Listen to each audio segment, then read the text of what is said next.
Black billionaire James was insulted by Jessica in the diner. The words echoed in the air like a whisper of irony, a quiet moment that would soon become unforgettable. James stood by the door, his reflection faint in the glass, his clothes dusty and wrinkled from travel. His white shirt, once expensive, was now stained at the collar. His jeans were creased, his shoes scuffed, and his hair slightly unkempt. To the world that morning, he looked like a man who had nothing, not a penny, not a name worth remembering. Inside the diner, everything moved with small-town rhythm. Plates clattered, coffee steamed, and laughter rolled from booth to booth. It was the kind of place where everyone knew each other, and everyone noticed strangers. When James walked in, heads turned. The air shifted. Conversations slowed just enough for curious eyes to take him in. Jessica stood behind the counter, her name stitched neatly on her uniform. Her blonde hair was tied into a perfect ponytail, her lips glossed, her nails painted pale pink. She was the kind of girl who carried herself like the world owed her admiration. And when she saw James, a tall, black man in dirty clothes, her nose wrinkled slightly, almost instinctively, she leaned against the counter, eyes scanning him from head to toe. A faint smirk appeared. In her mind, he didn't belong here, not among the regulars, not in her neat little diner. He was an outsider, one of those travelers who came and went without tips, without thanks, without purpose. James moved to the counter quietly, the floor creaking beneath his steps. He picked up a menu, glancing through it slowly. Jessica didn't greet him. She just stood there, one hand on her hip, waiting for him to speak. The silence between them grew heavy, the kind that says more than words ever could. When she finally opened her mouth, her tone dripped with thinly veiled irritation. She asked what he wanted in a way that felt less like service and more like warning. Her voice carried just enough for others to hear, and a couple of nearby customers lifted their heads, curious.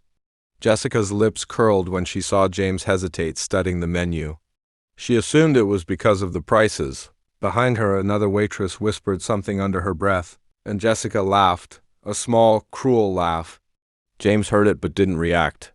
His face was calm, unreadable, his expression fixed like stone. Years of experience had taught him how to wear silence like armor. He ordered his meal in a quiet voice. Jessica barely nodded, scribbling it down carelessly. Her eyes lingered on his shirt again, as if dirt itself offended her.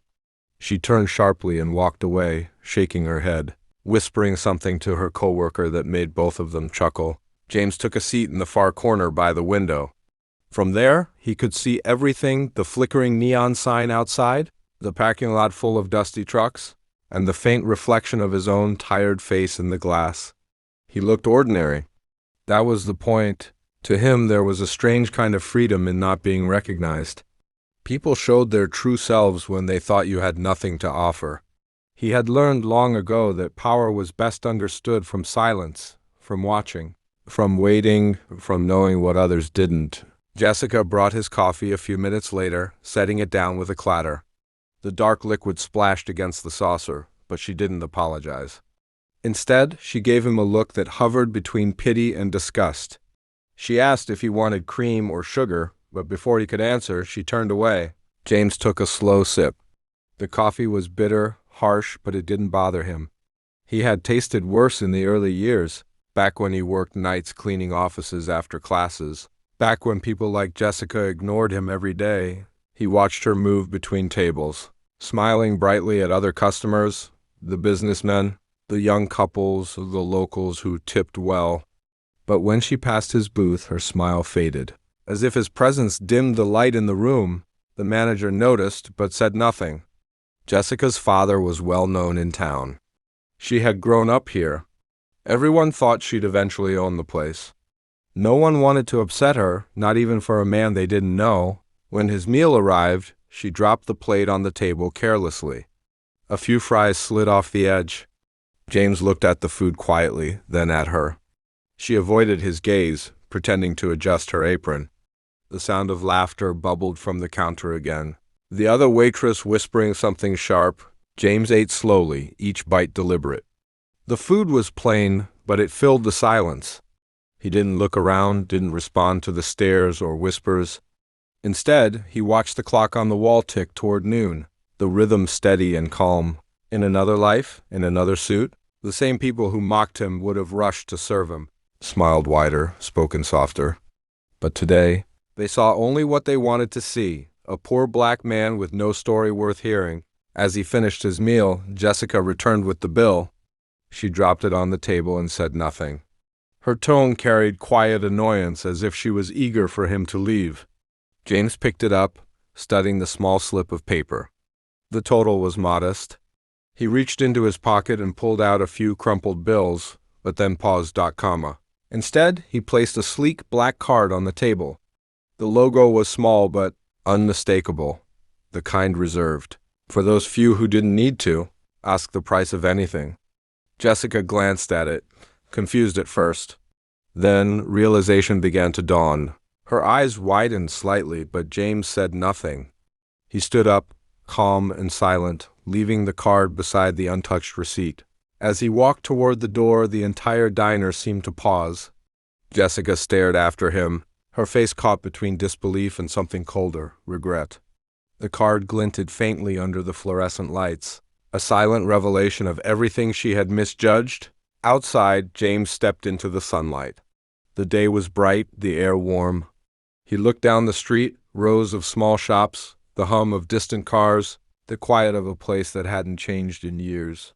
He smiled faintly, not from pride but from understanding. Inside the diner, Jessica picked up the card, her fingers trembling slightly. She whispered the name written across it, James Caldwell. Founder and CEO, Caldwell Enterprises.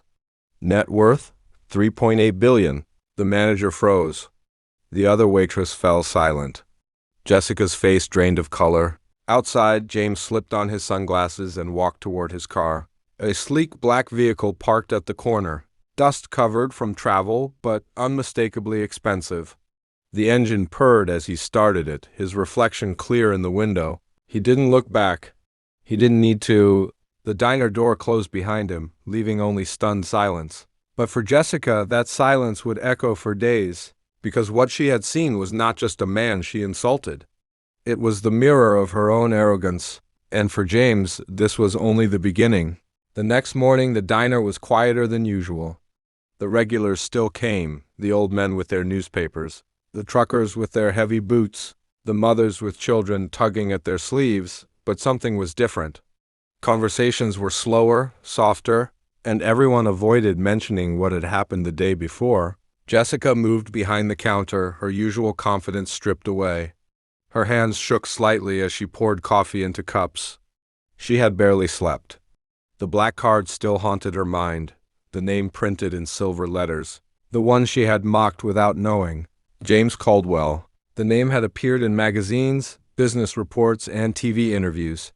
Even she had seen it once, though she never paid much attention. A black billionaire who had built his empire from nothing. A man who owned hotels, tech firms, even the new resort being developed just outside of town. The same man she had treated like dirt. The story had spread faster than fire. By morning, everyone in town knew. Someone had recognized him leaving the diner, and by the time Jessica arrived at work, the whispers had already begun. He was the one who bought the old Thompson estate, a waitress murmured. I heard he's opening a hotel nearby, said another. They say he's worth billions, the cook whispered. Leaning from the kitchen window, Jessica kept her eyes on the counter, her face pale. Each word struck her like a quiet reminder of her mistake. Her laughter, her smirk, her careless cruelty, it all replayed in her mind, louder each time. Outside, the morning sun painted the town in gold. People stood in small groups, talking in hushed voices. Some felt pride that someone so powerful had visited their forgotten corner of the world. Others felt shame, because they all knew how he had been treated. James, meanwhile, was not far away. He had spent the night at a nearby lodge under a false name, enjoying the quiet anonymity he hadn't felt in years. His phone buzzed constantly, calls from his assistants, emails from investors, news alerts mentioning his name. But he ignored them all. For once, he wanted silence. He had not planned to stop at that diner. He had simply been passing through after visiting a nearby construction site. His car had needed fuel, His body had needed rest, and his mind, though no one could see it, had needed a reminder of something deeper. Success had built him walls of comfort, but he had not forgotten where he came from. Born in a small southern town, raised by a single mother who worked 3 jobs, James knew the sting of judgment. He had seen it in grocery stores, in classrooms, in boardrooms filled with men who smiled to his face but doubted his worth, behind closed doors. Yesterday was just another chapter in a story he already knew by heart, but this time something in him had stirred, not anger, but a quiet resolve. At noon, he drove back through the town, his car polished and gleaming now. The same people who had looked through him yesterday turned to stare today. A few even waved nervously, unsure if he'd remember them. He didn't stop. Not yet. Back at the diner, Jessica saw the black car pass and froze. Her heart hammered. She watched through the window as it disappeared down the road. Her coworker whispered something, but Jessica didn't respond. Shame pressed down on her chest like a weight she couldn't lift. Later that afternoon, the manager called her into his office. He was a weary man, kind enough but cautious, someone who preferred peace over confrontation. His voice was low, almost sympathetic, but his words carried no mercy. He told her that the incident had reached the owner of the diner chain. They had received a call that morning from someone in Caldwell Enterprises. James hadn't filed a complaint, hadn't demanded punishment. He had simply said he would be back. That was all, but those words alone were enough to leave the entire staff uneasy. Jessica left the office pale and shaken. She tried to work, but her hands trembled. The laughter that once came easily was gone. Even the other waitresses, who had joined her in mocking James, now avoided her eyes. Everyone was waiting for him to return, waiting for whatever was coming next. By evening, the sun dipped low over the town, and the streetlights flickered on. The diner emptied, one customer after another drifting out until only a few stragglers remained. Jessica cleaned tables in silence, her reflection staring back from the window, tired, hollow, and full of regret. Then she saw it, headlights cutting through the dusk. A sleek black car pulling into the same spot as yesterday. Her breath caught. The door opened and out stepped James, this time in a perfectly tailored suit, his shoes polished, his wrists glinting with gold. Every sound inside the diner seemed to stop. The cook froze mid-motion. The manager straightened his collar. And Jessica. She couldn't move. James walked in quietly, the same calm expression on his face. But today there was no dust on his shirt, no tiredness in his eyes. Every detail about him radiated quiet authority, the kind that didn't need to be announced. He didn't look at anyone as he walked to the same booth, the one near the window. He sat down and waited. Jessica hesitated, gripping her order pad tightly. The manager gave her a small nod, urging her forward. Her steps felt heavy as she approached him.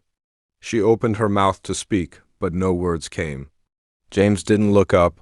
He simply stared out the window, watching the orange glow of sunset fade into night. She placed a glass of water on the table, her hands trembling. The silence between them was unbearable. She wanted to apologize, to explain, but the words stuck in her throat. Finally, she turned and walked away. James watched her go, his face unreadable. He hadn't come for revenge. He hadn't come for apologies. He had come for something else, something he had learned long ago. That the greatest power lies not in punishing those who underestimate you, but in showing them who you truly are. When the manager came over, nervously offering him a free meal, James simply smiled.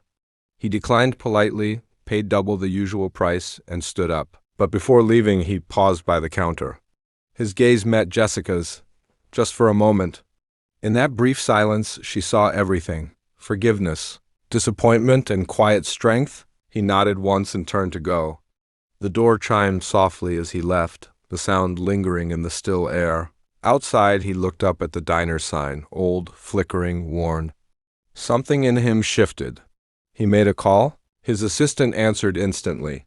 James gave a simple instruction: buy it, the diner. The land, everything. By morning, Caldwell Enterprises would own the place where he had been insulted, but this time he wouldn't use it for profit. He had something else in mind. By sunrise, the news had already reached every corner of the small town. James Caldwell had bought the diner. No one knew exactly how he had done it so fast. One moment, the old owner was sipping coffee in his farmhouse. The next, he was signing papers handed to him by a lawyer from Caldwell Enterprises. The deal was clean, simple, and final. The diner that had stood on Main Street for 40 years was no longer family-owned.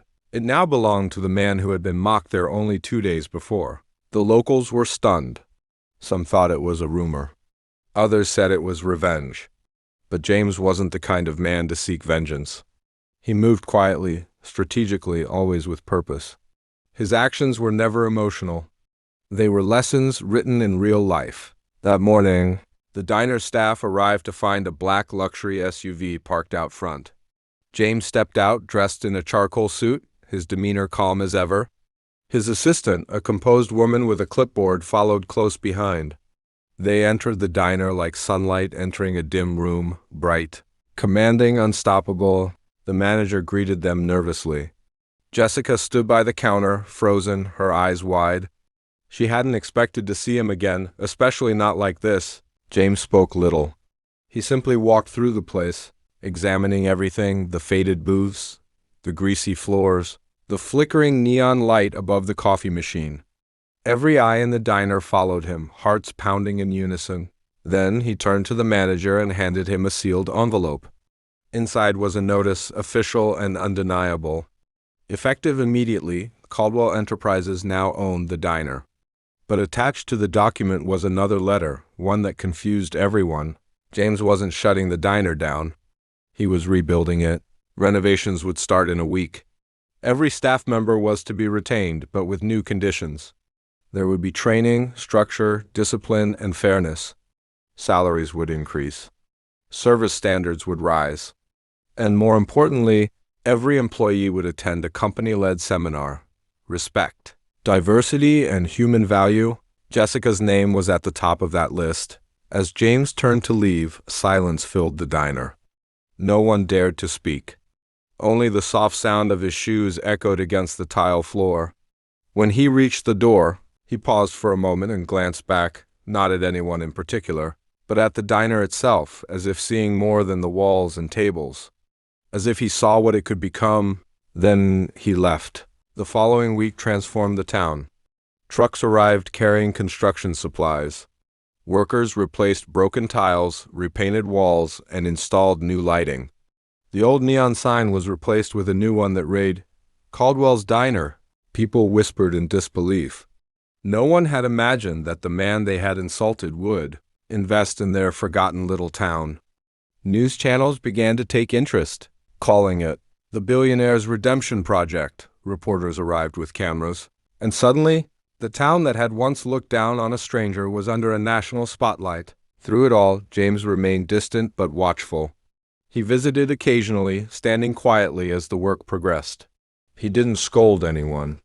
He didn't seek apologies. He just watched, as if waiting for something deeper to change. Jessica, meanwhile, lived in constant unease. Every night she replayed her words, her laughter, the way she had treated him. Guilt consumed her. When training began, she sat in the front row of the small rented hall, her hands folded tightly. The speaker, a woman from Caldwell Enterprises, spoke about judgment, empathy, and dignity. She told stories of people who rose from nothing, people who built empires after being ignored and humiliated. Jessica felt every word like a mirror pressed to her face.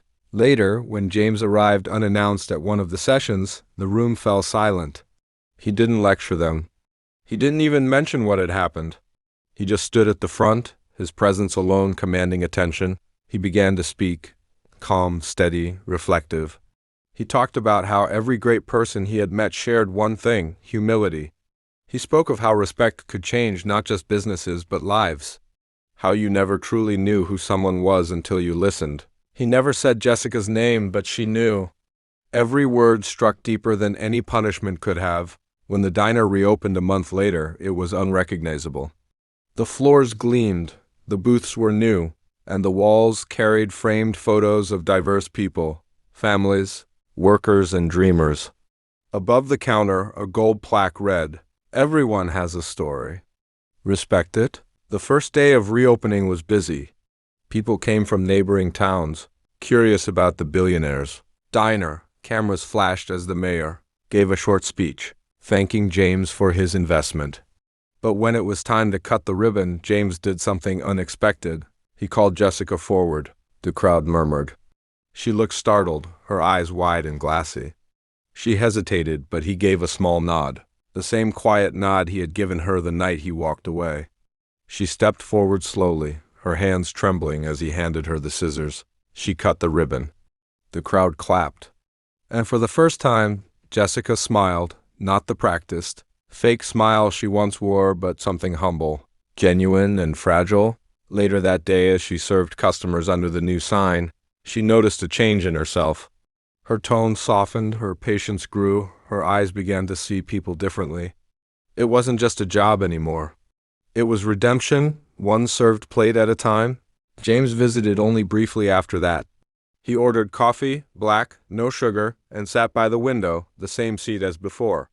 The staff greeted him respectfully. Jessica served him silently but with grace.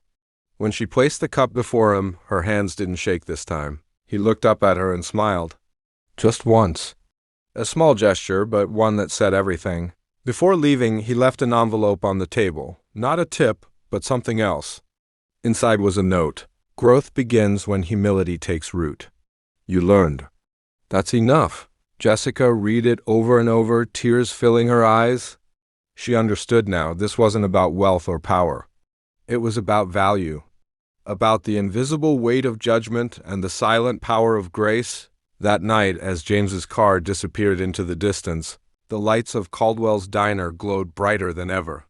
People filled the booths, laughter echoed through the air, and the walls seemed alive with purpose. The town had changed because one man, once insulted and dismissed, had chosen to build instead of break, and somewhere deep down, Jessica promised herself she would never let arrogance blind her again.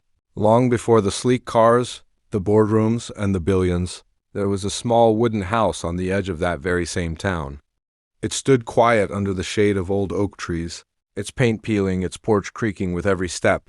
That was where James Caldwell had grown up. Back then, the diner on Main Street had been the only place his mother could afford to take him for a treat.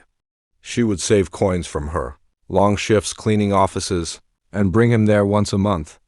They would share a single plate of fries and a small soda between them, smiling as though it were a feast. But even then, James had seen it, the way people looked at them. The quiet stares, the whispered comments, the polite but distant smiles. His mother never said a word about it. She would just smile, thank the waitresses, and remind him softly, never let the way they see you change who you are. When James left that town years later, he promised himself he would never come back, not until he had something to show the world. But success, as he learned, didn't erase the past. It only gave him new tools to face it.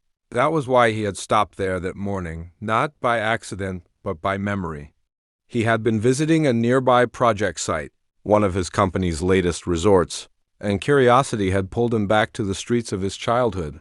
He wanted to see what had changed. But when he walked into that diner and faced Jessica's mockery, it was as if time had folded in on itself. The same looks, the same laughter, the same weight of being seen as less. That was the moment he decided to teach a lesson, not to shame, but to awaken. Weeks after the grand reopening, Caldwell's diner had become a symbol of pride for the entire town. Tourists stopped by just to take photos. Local newspapers ran stories about the billionaire who bought the diner that once rejected him. But behind the success, James was still restless. He drove through the quiet streets one evening, alone. The sun was setting, painting the sky in hues of orange and violet. Every building he passed carried a ghost of memory, the school, where he'd been teased for his hand-me-down clothes, the grocery store that used to follow him with suspicious eyes, the park where his mother used to read him stories about better days. Finally, he stopped in front of that small wooden house on the outskirts. It was older now, the paint almost gone, the porch leaning, but it still stood. He stepped out of the car and walked slowly toward it. The yard was overgrown, but he could still see the shape of the old swing his mother had built for him. He stood there for a long time, breathing in the scent of dust and memory. For the first time in years, James felt the weight of everything he had become, and everything he had lost along the way. In that silence, he understood something. The diner, the lesson, the money, they weren't just for Jessica or the town. They were for her, the woman who had believed in him when no one else did. His mother had passed away years ago, never knowing the scale of his success. But he hoped somehow she could see now that he hadn't just built a company, he had built understanding. The next morning, James called his assistant and gave her new instructions. The project near town, the resort he had been developing, would be expanded. Not just a luxury getaway, but something more. He would build a community center, a place for local children to learn skills, read, and dream beyond the limits of their small town. He named it the Caldwell Foundation for Growth. And on the first blueprint beneath the title, he wrote 4 words in his own hand, "For my mother, Grace Caldwell." As weeks passed, the diner continued to flourish. Jessica had changed completely. The arrogance that once defined her had melted into humility. She treated everyone equally now, travelers, locals, strangers, because she had seen firsthand what judgment could destroy and what compassion could build. One afternoon, James visited the diner again, this time without his suit or his car. He came quietly, dressed simply, almost as he had the first time. But this time, no one laughed. No one stared. The moment he walked in, Jessica greeted him with a genuine smile. She didn't stumble over her words or avoid his eyes. She welcomed him like family. And when she served him his usual black coffee, there was a quiet grace in her movement, the kind born from learning, not from fear. As James sat sipping, he watched the people around him, white, black, young, old, all sharing the same space, the same warmth. Laughter filled the air, the kind that didn't divide but joined. It was simple, human, and pure. The manager came over and thanked him again for saving the diner. James only nodded. He wasn't interested in gratitude. He wanted change, and he could already see it blooming like morning light. After finishing his coffee, James stood, left his usual generous payment, and turned to go. But before leaving, he paused by the door, looking back one last time. Jessica caught his gaze. There was something in her eyes, not guilt anymore, but understanding. He gave her a small nod, and she returned it with quiet respect. Outside, the afternoon sun glowed bright against the clean new sign, Caldwell's Diner. He stood there for a moment, remembering his mother's smile, her soft voice telling him to stay kind even when the world was not. He smiled faintly to himself. She had been right all along. Back in his car, as he drove past the construction site of the new community center, he saw children watching the workers with wide eyes, their faces lit with curiosity. He imagined his younger self among them, a boy with dusty shoes and big dreams. He realized then that he hadn't returned to punish a town.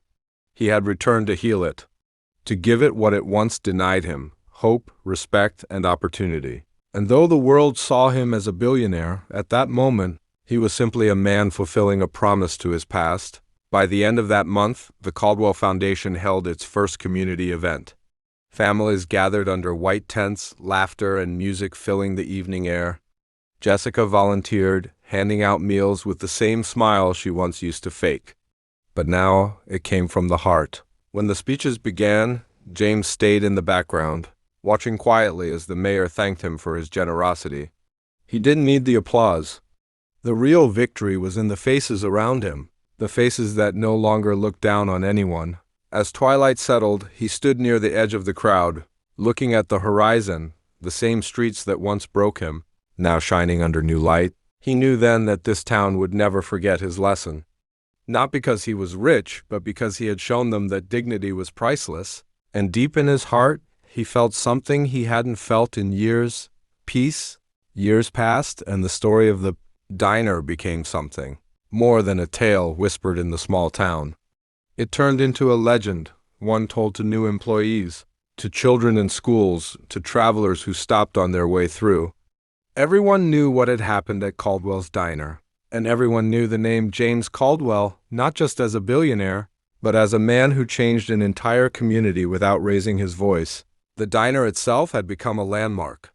Bright, clean, and always filled with life, it stood as a symbol of second chances. The gold plaque above the counter still shone every morning, polished by hand, carrying the words that had reshaped the town's soul. Everyone has a story. Respect it. Jessica was now the manager. Her uniform had changed, but her humility remained. She greeted every customer with kindness, never letting a day go by without remembering who had taught her what true respect meant. Under her leadership, the diner had become a place of hope. Teenagers who once had nowhere to work found their first jobs there. Travelers who passed through were treated like family. The walls were filled with photos, not of celebrities, but of ordinary people who had eaten there, smiled there, and left better than they came. And every year, on the anniversary of the diner's reopening, a large crowd gathered.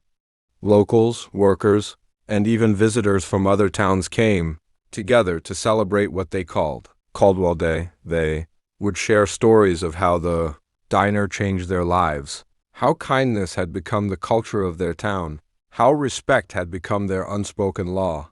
Jessica would always begin the event with a quiet moment of silence for the man who had started it all. Far away, in a tall glass building overlooking the city, James Caldwell sat in his office one late evening. His empire had grown larger than ever. He had investments in technology, real estate, and education. But his proudest achievement wasn't any of his billion-dollar companies. It was the quiet diner in the town where he was once ignored. He still visited every few months, without fanfare or entourage. He would walk in quietly, order his black coffee, and sit by the same window where it had all begun. Jessica would serve him with a soft smile, and they would share a few quiet moments of understanding before he left again. To him, that was enough. But time, as it always does, moved on. One winter morning, the news broke. James Caldwell, the visionary entrepreneur, philanthropist, and founder of Caldwell Enterprises, had passed away peacefully in his sleep at age 60-5. The world mourned him. Tributes poured in from presidents, CEOs, and celebrities. But the deepest sorrow came from a small town that the world barely knew. The one that had learned its greatest lesson from him. Jessica heard the news while opening the diner. For a long time, she stood by the counter, the key trembling in her hand. Tears filled her eyes as she looked at the golden plaque. The words blurred through her grief, but she whispered them softly anyway. Everyone has a story. Respect it. That day, the diner closed early, not out of sadness, but out of gratitude. Candles were placed on every table. People came quietly, leaving flowers, letters, and photos. The walls filled with memories, not of wealth or fame, but of kindness. Later that evening, Jessica opened an envelope that had been delivered to her with James's handwriting on the front. Inside was a letter dated just weeks before his death. It read, "Jessica, if you're reading this, then my time has come. But don't be sad. I lived enough for 1,000 dreams, and I saw something even greater. People grow. The diner was never about revenge. It was about change. It was about showing what the world could be when we choose to see. Hearts instead of clothes, stories instead of appearances. You became the proof that people can change. That's all I ever wanted. Keep this place alive. Let it stand for everyone who was ever judged, doubted, or dismissed. And when people ask who I was, don't tell them I was a billionaire. Tell them I was once a man who walked into a diner and left with faith in humanity restored. With respect and pride, James Caldwell." Jessica pressed the letter to her chest, tears streaming down her face. She didn't speak. She didn't need to. The silence said everything. Months later, Caldwell's Diner became part of the Caldwell Foundation, fully funded by James's estate. It provided free meals every Sunday to those in need, scholarships to local students, and workshops on leadership and kindness. His legacy had not ended, it had only begun anew. The town itself transformed. Streets were cleaner, schools were better funded, and the community center, now finished and thriving, became a beacon of hope. The people who once judged by color, class, and clothing now judged only by heart. Jessica would often sit by the window at closing time, looking out at the street glowing under the lamplight. She'd imagine James sitting across from her, silent and calm, that knowing smile still on his face. She would whisper softly to herself, "You changed us all, James." And in that quiet, she always felt that somehow he could hear her, Years later, when Jessica grew old, she passed the diner's management to a young man, the son of a single mother who worked at the nearby factory. He reminded her of James, quiet, humble, and full of promise. On his first day, she gave him a small black and white photo of James standing in front of the diner. She told him, "This man taught me that greatness isn't about money or titles. It's about how you treat people when you think no one's watching." The young man nodded and hung the photo beside the plaque. The diner stayed open, filled with laughter, kindness, and stories, just as James had wanted, and though decades would pass, people would still come from far away, sit in that same corner booth and ask the same question. Is it true? Did a billionaire once get insulted here? And the answer would always come with a proud, knowing smile. Yes, but he didn't leave angry. He left this. As night falls over the town, the neon sign of Caldwell's diner glows bright against the dark sky, a steady light that never fades. Inside, the gold plaque gleams under the warm lamps, its words echoing like a heartbeat through time. Everyone has a story. Respect it. And somewhere beyond the stars, James Caldwell smiles, not as a billionaire, but as a man who turned pain into purpose and left a legacy that lived far beyond his name.